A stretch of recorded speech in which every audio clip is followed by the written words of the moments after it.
Ok. Nos ha pescado el tiempo. Vas a disculpar, Marco. Estabas con la palabra, por favor. Sí, doctor, le preguntaba sobre el tratado de 1904, sí, que tiene mucho interés a nivel nacional, con lo que es el ferrocarril Arica-La Paz. El Estado de Chile no está dando cumplimiento a ese tratado en ese sentido. Entonces, como país afectado nosotros, ¿a qué instancia debemos apelar para que de alguna manera pues tenga sanción el Estado que no está cumpliendo? Ok. Sí, es real lo que manifiestas, Marco, ¿no?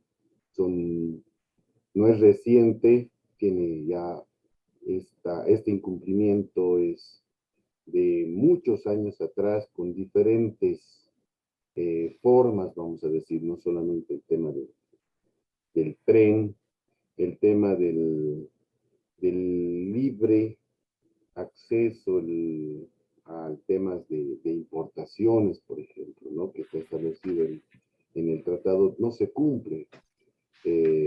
Recientemente escuchamos esta figura de las alzas, nuevamente de los aranceles allá en los puertos de Arica, que generan mucha dificultad para nosotros, para la importación de nuestros productos como tal. Lo que se tiene que hacer, en este caso, por la característica del tratado, es, tendríamos que presentar nosotros un este caso de como un cumplimiento, demostrar el incumplimiento y acudir a la Corte de la Haya, haciendo alusión de que existe un tratado que en su cláusula tantos menciona y hemos pactado entre estados justamente estos aspectos y demostrar que esto no se está cumpliendo. Entonces tenemos que llevarlo a un caso de corte, debemos que demostrar para que se valore esta situación y la corte obviamente analice de acuerdo a nuestra formulación, a la petición que nosotros estaríamos realizando, eh, valore esta situación, obviamente también pedirá como descargo, digamos, al otro Estado, a Chile, que pruebe, que demuestre justamente el cumplimiento ante las observaciones que nosotros estuvimos realizando y a partir de eso se determine o no si existe o no existe un incumplimiento a este tratado. ¿Listo? Entonces, es a esa instancia donde nosotros podríamos acudir. Doctor, bien lo que usted dice, pero de acuerdo a lo que dice y a la pregunta que yo le hago, lo que podemos ver que la política internacional de nuestro país, pues entonces viene arrastrando muchos problemas, ¿me entiende? Porque esto, como bien reconoce usted, no es de ahora, es de muchos años, es una verdad. Imagínense que no podamos dar solución a tantos perjuicios que nos está causando, más que todo con esta situación de los aranceles en lo que es el transporte pesado, ¿verdad? Entonces, políticamente, internacionalmente, yo creo que en ese sentido no estamos yendo por el camino adecuado como país. Hay que reconocerlo, eso es verdad, Marco Antonio. Penosamente tenemos mucha debilidad a nivel internacional, ¿no? Es algo que se arrastra por muchos años. Eh, Hay una debilidad en cuanto a la formación, por un lado, respecto al profesional que tiene que asumir temas de representación internacional, temas de delegaciones diplomáticas. Tenemos una academia diplomática en la Cancillería, pero que esta academia diplomática ha ido decayendo, vamos a decir, en cuanto a la formación de, de estos representantes que tendríamos que tener, estos servidores públicos con una especialización en temas de relacionamiento internacional. ¿Listo? No es algo sencillo. En la materia estamos viendo algo muy general en algunos aspectos, pero se va especializando justamente en, en cómo se debe llevar adelante, por un lado, el tema de suscripción de tratados. Eso es una carrera que se hace. La redacción, la interpretación, la formulación que se tiene que hacer a un tratado. Nosotros sabemos que como abogados vamos a interpretar la norma y la norma puede tener diferentes formas de interpretación, nos va a dar diferentes significados, ¿no? Muchos. Nos puede dar varias interpretaciones. Pero justamente para evitar esos problemas es que se tiene que utilizar ciertos términos, se tiene que mejorar y afinar mucho la redacción para evitar esa pluralidad que se pueda tener de interpretación. Eso nos hace falta. Tenemos que ver temas de negociaciones. Muchos de los tratados, acuerdos, convenios que se suscriben a nivel internacional, nosotros nos adherimos, nos sometemos, pero no tenemos un análisis eh, a, a detalle, a profundidad, podemos decir, si realmente eso no es conveniente para nuestro Estado. ¿Ok? Ahora que tenemos una nueva competencia, digo yo, a nivel subnacional, para que los gobiernos autónomos también puedan tener ciertas relaciones con sus similares en otros estados, se está repitiendo la misma falencia. ¿No? Vienen municipios eh, para suscribir ciertos acuerdos de hermanamiento que son más favorables para ellos. Y tal vez nuestras autoridades locales se quedan simplemente con la idea de decir, pucha, vamos a tener un convenio con tal municipio de Brasil o de Argentina o de algún otro estado europeo, pero se quedan en esa idea de decir, sí, vamos a tener un convenio, pero no tiene un análisis a profundidad para saber si es o no es favorable. ¿Listo?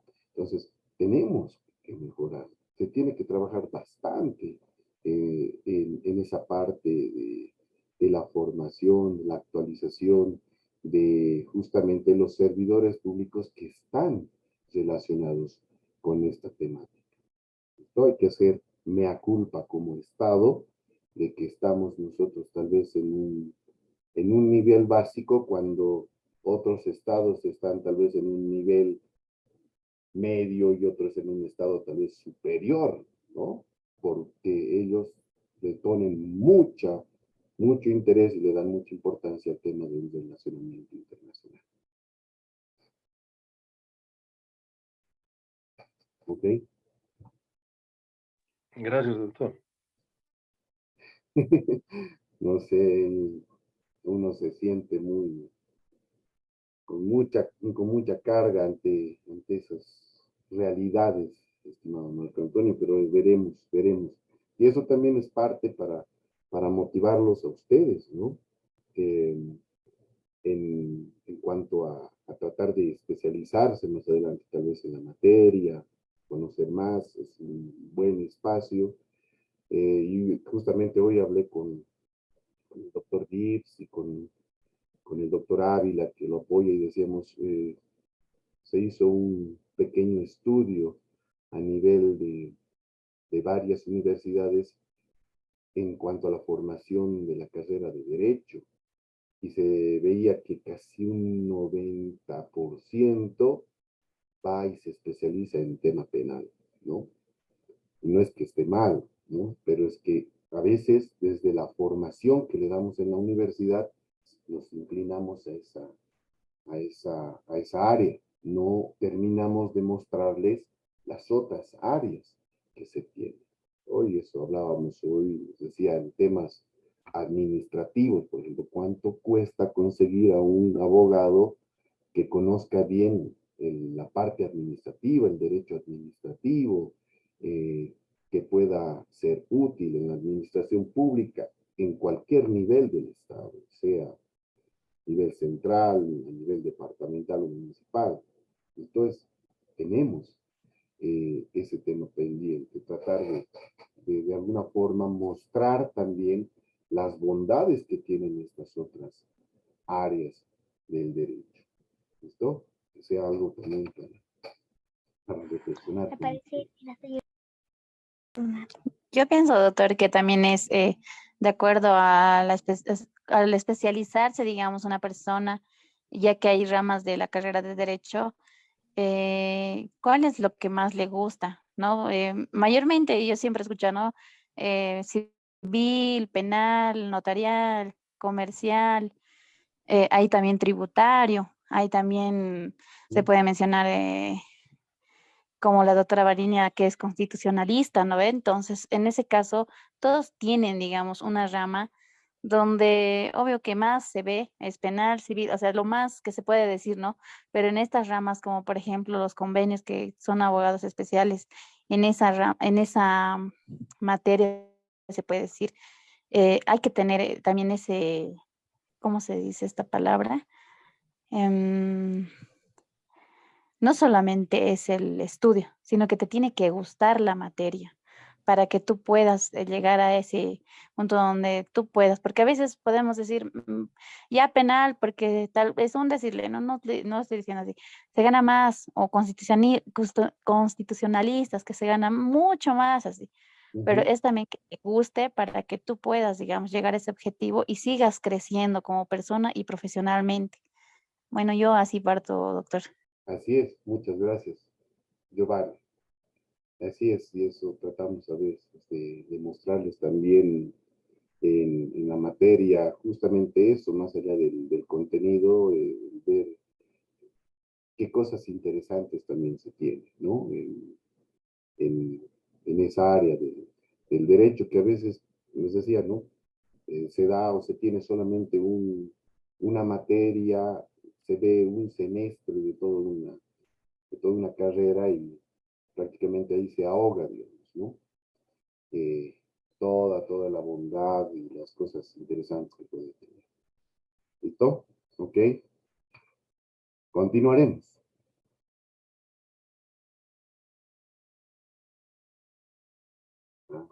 Estamos acá en la formulación. Hemos visto que se puede hacer reservas para que nosotros expresemos voluntariamente que ciertas cláusulas no se van a aplicar a, a nosotros como Estado. ¿Listo? Ese es el espíritu de las reservas. Ahora, el artículo 19 de la Convención nos dice cómo se formulan estas reservas, cuándo se debe hacer.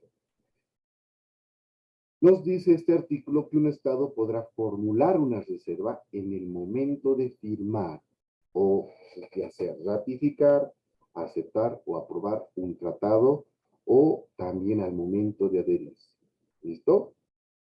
En esa última etapa donde se está expresando la voluntad, se da a conocer de que, muy bien, estamos de acuerdo con todo con el tratado de forma general, pero nos vamos a reservar estos artículos en su aplicación. No nos vamos a someter a ello. ¿Listo? Lo tenemos que expresar en esos momentos que hemos mencionado.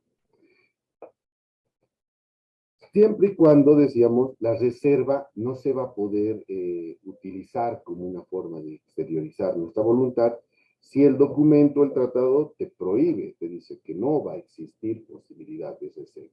Si quieres someterte, te sometes al 100% al documento, no en los porcentajes que tú consideres, digamos, no a tu criterio. Pero eso tiene que estar textualmente expresado en el tratado.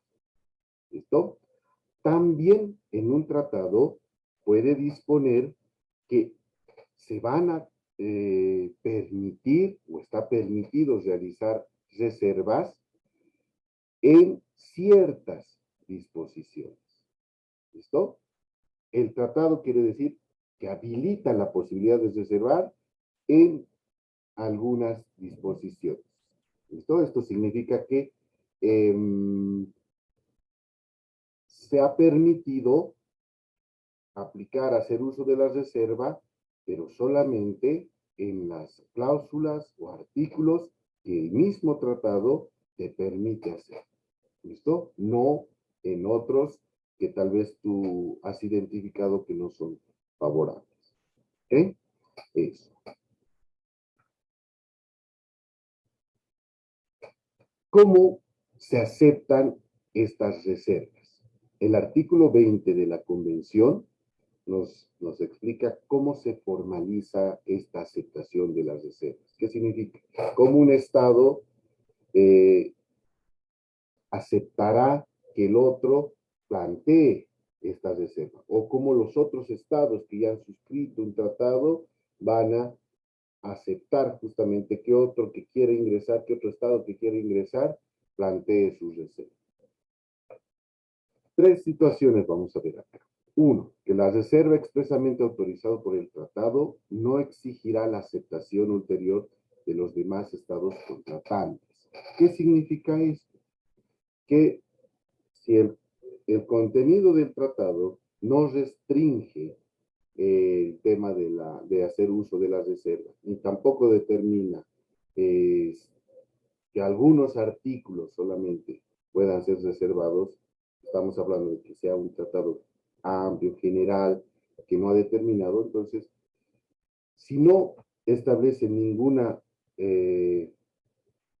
formalidad o condición, entonces significa que un Estado, al momento de querer adherirse, puede presentar su reserva a ciertas cláusulas. ¿Listo? Que esto es una regla general, que es algo que se aplica en gran parte de los tratados. ¿Listo? No se restringe el uso de la reserva. ¿Listo? Entonces, como no se detalla, no se establece procedimiento, no se establecen requisitos en el contenido, simplemente nosotros, pongamos el caso, hay un tratado para mejorar temas de control contra el contrabando, digamos, ¿no? De forma general, entonces nosotros revisamos ese tratado, vemos que hay tal vez algunos dos artículos que son contradictorios con nuestra Constitución, pero queremos ser parte de ese documento en general, expresamos nuestra voluntad de adherirnos, pero presentamos la reserva a esas dos cláusulas. Listo. Hacemos llegar nuestra adhesión, depositamos en el lugar donde corresponda en la institución que determina a quién se le debe hacer presente, y desde ese momento se da por aceptada nuestras reservas. ¿Listo? No está sujeto a que los otros estados nos acepten. A eso se refiere este primer punto. Segundo, nos dice, cuando un número reducido de estados negociadores, y también tomando en cuenta el objeto y el fin del tratado, se desprenda la aplicación del tratado en su integridad, y nos dice que es condición esencial que cada estado, de este grupo de estados, exprese su consentimiento, ¿ok? Y acepte que otro estado pueda presentar la reserva. ¿Listo? Voy a explicar de una forma más sencilla esta parte. Vamos a imaginarnos un tratado en cuyo contenido vamos a negociar, digamos, que somos cinco estados acá en Sudamérica: Brasil, Chile, Bolivia, Argentina y Perú. Estamos celebrando un tratado. Pero también nosotros decimos, muy bien, vamos a generar un acuerdo, este tratado, para facilitar el tema de la restitución de niños que tal vez han sido trasladados de forma irregular por alguno de sus progenitores. ¿listo? Pero buscaremos los mejores mecanismos para tratar de ubicar a estos niños que están en estos territorios. ¿Listo? Acordamos entre estos 5 estados. Y en una de las cláusulas del tratado, nosotros abrimos la posibilidad de que otro estado pueda adherirse, pueda sumarse si quiere ser parte también. Pero determinamos de que si quiere hacer uso de la reserva de alguna de las cláusulas del tratado, primero nosotros tendríamos que aceptar si el uso de las reservas, ¿no? El por qué él está formulando reservarse ciertas cláusulas. ¿Qué significa esto? Que nosotros en su momento podemos rechazar, es decir, no. Nosotros queremos o consideramos necesario que sea parte, que se acepte estas cláusulas. ¿Listo? Entonces, está condicionada a que aceptemos el uso de la reserva si otro estado quiera ingresar y ser parte de este tratado. ¿Se entiende esta parte?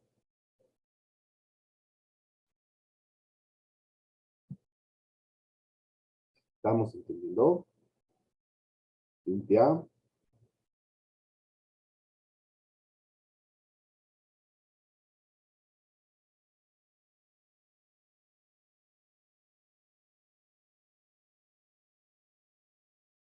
Rafaela, Alan, ¿qué dicen? Sí, doctor, todo claro. Ok, ok. Espero que sea así para todos. Muy bien, entonces, esa es la segunda situación. La tercera, cuando el tratado nos dice sea un instrumento constitutivo de una organización internacional. ¿Ok? ¿Qué significa esto? Imaginémonos que se está constituyendo estamos constituyendo un organismo internacional para apoyar en políticas a nivel de estados relacionadas con la protección de la mujer ante hechos de violencia, ¿no? Estamos constituyendo a nivel de Sudamérica, vamos a decir. Son 5 estados que tal vez están creando este organismo. Imaginémonos otra vuelta a Bolivia, Argentina, Chile, Perú, Paraguay. ¿Listo? Estamos constituyendo un organismo que nos ayude a formular, ver políticas para prevenir situaciones de violencia contra la mujer. Cuando creamos un organismo internacional, nos dice, no se permitiría que otro estado que quiera ser parte de este organismo se reserve ciertas cláusulas. ¿Ok? ¿Por qué? Porque estamos creando un organismo internacional. ¿Listo? Esa es la regla general. Ahora, como les decíamos, como una transversal que se tiene en tema internacional es la voluntad, también te abre la posibilidad de que en ese documento constitutivo, los que están constituyendo ese organismo internacional determinen que un Estado pueda hacer uso de la reserva. ¿Listo? Si lo determinan y lo establecen en el texto, en esa convención, entonces se le permitirá más adelante a cualquier otro Estado que quiera adherirse a esa convención poder hacer uso de la reserva. ¿Listo? Esa es otra situación para la aceptación de la reserva. Una cuarta situación. En los casos no previstos, nos dice de los párrafos precedentes, y a menos que el tratado disponga de otra cosa, la aceptación de una reserva por otro estado contratante constituirá al estado autor de la reserva ya en parte dentro del tratado en relación con esto. ¿Listo? Una vez que aceptes que el otro Estado plantee la reserva, algunas cláusulas, algunos artículos de ese tratado, de esa convención, con esa aceptación ya se da por entendido de que el otro ya se ha sometido al tratado. ¿Listo? Ya es parte de este tratado. Pero si existe una objeción por uno de estos estados contratante ante una reserva que te plantea otro estado, eso tampoco puede llegar a impedir de que el tratado entre en vigor. ¿Listo? El tratado va a seguir siendo vigente, pero va a estar todavía de por medio el tema de la objeción, que es como una observación, es decir, yo no estoy de acuerdo con que Chile plantee la reserva del tratado en estas cláusulas. ¿Por qué? Porque estaría siendo contradictorio con el espíritu mismo del tratado internacional. Puedo objetar esa aceptación, pero esa objeción nos dice no es condicionante para obstaculizar o impedir que el tratado como tal entre en vigor. ¿Listo? A eso se refiere.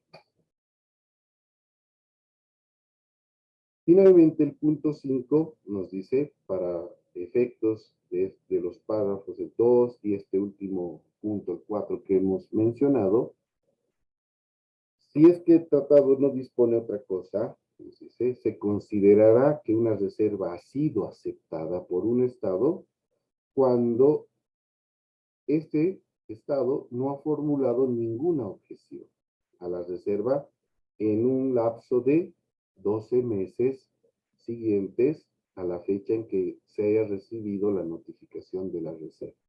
¿Qué significa esto? Que un Estado al que le plantean una reserva en un determinado tratado tiene 12 meses o un año para presentar su objeción, es decir, el que está observando la reserva que plantea el otro Estado. ¿Listo? Entonces, en ese lapso, si en estos 12 meses no presenta, entonces se da por aceptada la reserva planteada por ese Estado. ¿Ok? ¿Estamos bien? ¿Se entiende? ¿Esta aceptación? Sí, doctor. Sí, doctor. Ok. Hemos hablado de la objeción. Veremos qué implica esta objeción. El artículo 20 de la Convención de Viena nos dice, si uno de los estados considera que la reserva no es válida, puede objetarla, pero esto no impide la entrada en vigor del tratado entre el estado reservante, el que ha planteado la reserva, quiere decir, y el estado objetante, el que está observando. Entonces, el tratado va a estar en vigor. La existencia de una objeción a una reserva no impide que el tratado entre en vigor entre esas dos partes, aunque el Estado que haya presentado la objeción diga lo contrario. En síntesis, estamos viendo por lo que manda la Convención, la objeción no es una óbice que dificulte, que impida que un tratado entre en vigencia. ¿Listo? Si ya, como hemos visto hace instantes, la norma, el tratado, no restringe el uso el uso de la reserva, entonces está permitido que un Estado pueda presentar estas reservas. Entonces, cuando se presente alguna objeción, esa objeción vamos a verla que tal vez está debilitada. ¿Por qué? Porque no va a poder frenar la entrada en vigor de un tratado internacional. ¿Listo? Ahora, ¿qué es la entrada en vigor? El artículo 34 de la Convención nos dice que es la manifestación del consentimiento en obligarse por parte de los estados para someterse justamente y determinar que ya está en vigencia este tratado internacional. A partir de que entre en vigor el tratado, ya se comienzan a aplicar todas las disposiciones, todo el contenido del tratado, ya tiene una fuerza obligatoria de cumplimiento de los estados que son parte. Los tratados bilaterales, los que se suscriben entre estado a estado, entre dos nada más, van a entrar en vigor a partir de su firma o su ratificación. ¿Listo? Como es un acuerdo entre dos, entonces solamente necesita la firma y la ratificación. En los tratados multilaterales, donde participan varios estados, va a implicar el intercambio de notas reversales de su ratificación, de la aceptación, de la aprobación, de la adhesión, y va a correr a partir del depósito de estos instrumentos en el lugar donde se ha establecido, dónde se tiene que depositar. ¿Listo? Entonces, en estos tratados multilaterales se aplican estas figuras que hemos mencionado, la ratificación, la aceptación o la adhesión también. Se van a remitir las notas reversales, lo que hemos mencionado. Y una vez que se remitan y se deposite el documento en el lugar donde se pacta, se decide, en el mismo tratado de presentar, llamémoslo así, estos tratados, desde ese momento ya entra en vigor un tratado internacional.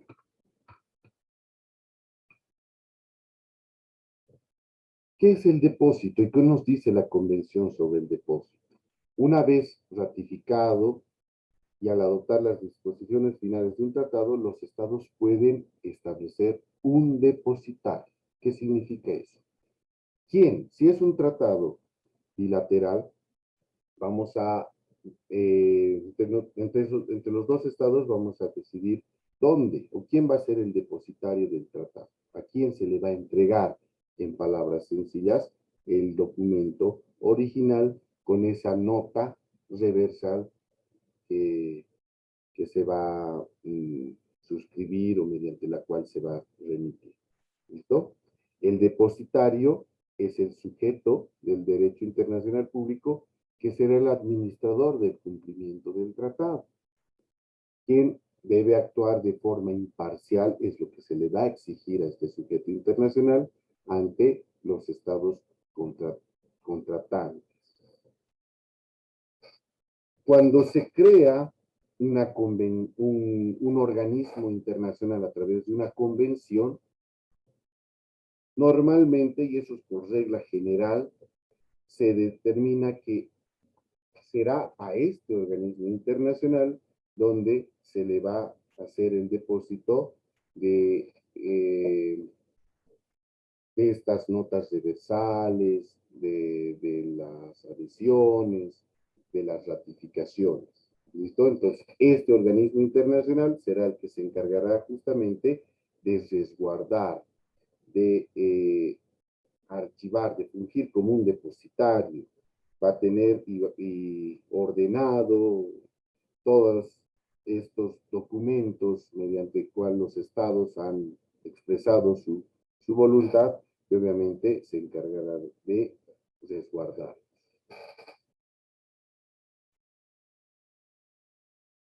Respecto al registro y a la publicación, nos dice que todos los estados tienen la obligación de registrar los tratados y todos los compromisos internacionales en la Secretaría General de las Naciones Unidas, que se constituyen depositaria general de todos estos tratados. Quien tiene la obligación de publicar, va a ir publicando, ahora que ya tenemos este uso de los sistemas informáticos, el tema del internet, ya se publica a través de la página web. ¿Qué estados están suscribiendo estos tratados y han hecho el depósito de sus instrumentos donde expresan la manifestación de su voluntad y toda esa situación. ¿Listo? Se debe publicar, que es algo que se pide desde el derecho internacional y también eso sabemos que es algo que se pide internamente, ¿no? Toda norma que se suscribe debe ser pública. Lo mismo, todo tratado internacional debe ser público. ¿Listo? Esa es la línea general. ¿Ok? Antes de terminar, a ver, compartir con ustedes una frase que expresó Simón Bolívar, que nos decía, ¿no? La unidad de nuestros pueblos no es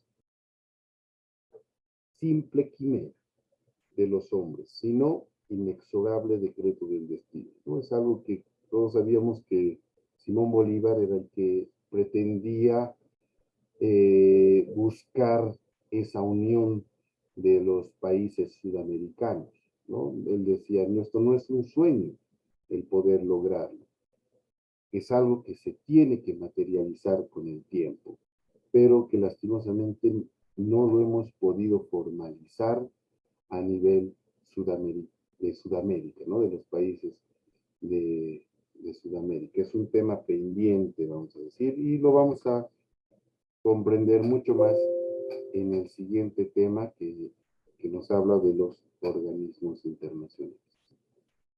¿Alguna pregunta hasta acá? ¿Dudas? ¿Comentarios?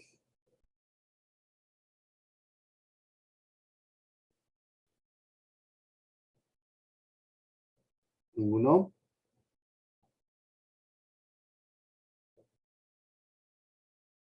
Ok. No, doctor. Ok, Rolando. Muy bien. Espero que hayamos podido comprender bien esta parte de los tratados. Estaríamos con esto cerrando nuestro tema de tratados. Vamos a ver desde la siguiente clase vamos a entrar a ver a los organismos internacionales, pero no lo vamos a abordar, no vamos a abordar este tema solamente con una presentación. Nuestro trabajo principal de la materia va a estar relacionado con estos organismos internacionales. Les voy a pedir que me pasen máximo hasta mañana por el WhatsApp grupos de 3 personas para poderles asignar a qué organismos internacionales vamos a investigar y cómo vamos a trabajar. ¿Listo? Hasta mañana máximo. Quienes me pasan, respeto sus grupos. Quienes no me pasan su listado, yo les voy a incorporar y les voy a asignar quiénes van a ser los integrantes y les voy a ir asignando los temas, además de la consigna del trabajo que vamos a tener. ¿Está bien? Doctor, ¿Sí? excepcionalmente no podría ser de 4. En lista somos 17. No, no nos va a dar. Va a haber un grupo de 12. Quienes quieran ser de 2.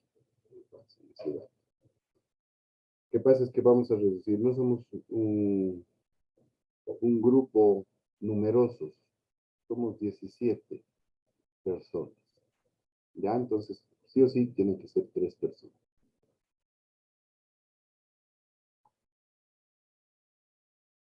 ¿Ok? Listo. Se está cumpliendo.